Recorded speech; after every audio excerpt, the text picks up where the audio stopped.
mengenai masalah yang pertama ya, pensiunan tadi, yang dia memang tidak punya salary tiap bulan gitu, tidak mendapatkan katakanlah karena dia bukan PNS, kalau PNS kan biasanya dia ada setiap bulan itu masih dapat lah. Dalam kasus seperti ini, ketika dia punya katakanlah diberi dalam tanda petik uang pensiun yang besar gitu ya, kemudian dia tabung. Apakah itu termasuk dalam kategori yang tidak boleh? Kalau memang dia tidak ada sumber pendapatan yang lain, ya, dan kemudian itu memang dia gunakan untuk kebutuhan dia, boleh. Itu masuk dalam kategori iddikhar tadi, ya, karena ada hajah yang kalau sekarang orang sebut mantap makan tabungan. Jadi kalau ditanya Pak, gimana? Alhamdulillah mantap. Jadi setiap hari makan tabungan.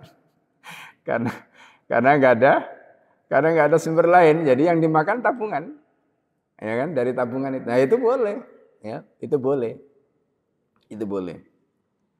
Nah kemudian yang juga perlu kita pikirkan begini ya, kita itu kan bicara tadi hukum iddikhar, hukum kanzu, hukum ihtikar tadi.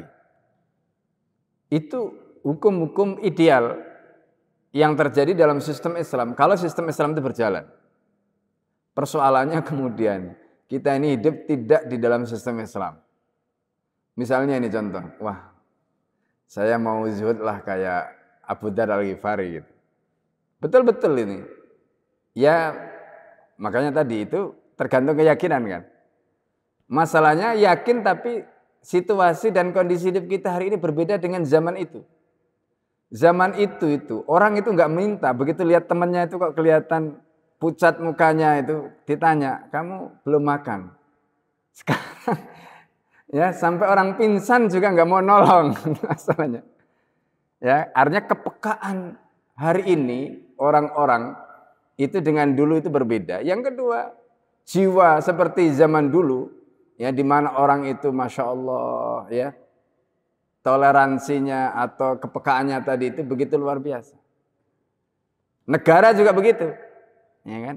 Nah sekarang ini semua itu bisa kita katakan sulit. Nah itulah yang membuat hari ini itu berat kita itu menjalankan kehidupan sebagaimana para sahabat tadi. Gitu. Sehingga akhirnya yang muncul adalah kehidupan masing-masing, kehidupan pribadi-pribadi, kehidupan sendiri-sendiri. Ya kecuali kalau kita punya komunitas. Ya, punya komunitas. Itu pun kadang-kadang namanya orang kalau punya komunitas pun begitu kadang-kadang. Ya, waduh, tiap hari kok ngerepoti gitu. Tiap hari kok minta bantuan ini itu dan sebagainya. Nah, ini sesuatu yang tadi ya kita harus baca semua tadi itu dengan komprehensif, ya. Jadi hukum iddikhar, ihtikar, kanzu tadi itu adalah hukum Islam. Yang hukum itu Masya Allah kalau kita terapkan dalam sistem yang ideal itu luar biasa. Ya, tapi sekali lagi kita ini hidup di zaman di mana zaman kita ini ya individualis. Itu juga merupakan tantangan tersendiri. Bukan berarti hukum itu tidak bisa kita jalankan, bisa kita jalankan. Hanya tentu ujiannya lebih berat dibanding dengan zaman dulu. Ketika kita menghadapi situasi yang berbeda. Nah ini poinnya ya Pak ya.